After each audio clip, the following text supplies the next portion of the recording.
Private Bob Collins with the 6th Maine Light Artillery Battery B. We are here in Lawrence on the Common. We're doing living history.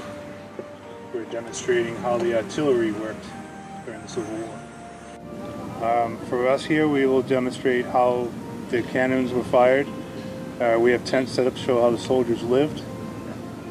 So basically what you're going to see here today is what it would look like in 1862, September of 1862. So we will, on the hour, we're going to fire the cannons.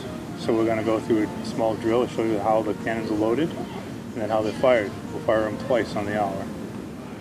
How many people you need to do this? I believe they had 9 men per gun.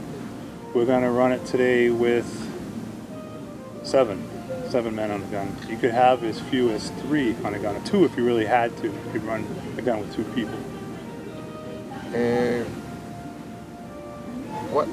What is actually the time that it takes to do the loading, shoot, and everything?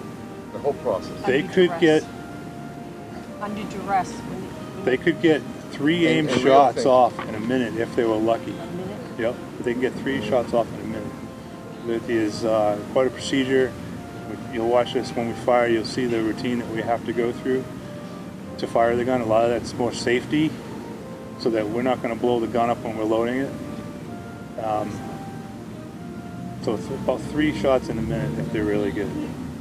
At that time, what kind of accident they can have? The ramming the powder charge, it could blow up prematurely, so that could be one of the accidents that the rammer could lose an arm, lose his life, or anybody standing on the front of the gun. They could have a barrel breach with the shot in there that could blow up, and the gun would blow up. Then it means everybody around that's going to be injured or killed. That's pretty much it as far as people working around the gun, other than being shot at by other soldiers or another cannon being shot at you. That was the primary goal, was to shoot at the cannons, to take the cannons out. How efficient was that? Very efficient. Civil War artillery was accurate up to a mile. If I could see it to a mile away, I can hit it. It's a very long way. That means it's a big open field. Like sitting Dutch. Yep. As the troops got closer, they could adjust the fire, and then they could change the type of shot that they're using to what they call the canister shot, which would basically turn a cannon into a giant shotgun, and they could take out troops up close and take a lot out. Just boom going off, you knock some over. They were close. Yes, that's why we have a safety perimeter. You'll see when we fire the gun how far out we keep the people away from the gun, because there's a flame that shoots out and it can kill you. I felt the, Yep. You will feel that concussion, yeah. Yep. What is that they call it? Shockwave? A concussion, yeah. So how does the powder come out of the, does it come out in like one big, or does it spray out? The powder comes out, it burns as it's coming out, it's burning as it's coming out, so it's going to come out pretty much straight. But depending what type of shot you use, if you use a canister shot, which is a shot that's about the size of a coffee can, full of steel balls about this big, so that's going to come out and spread. A solid shot's going to come out and stay straight. These guns are rifled, so like throwing a football today, you get that spin on the football, keeps it going nice and straight. So that's what's happening with these cannons.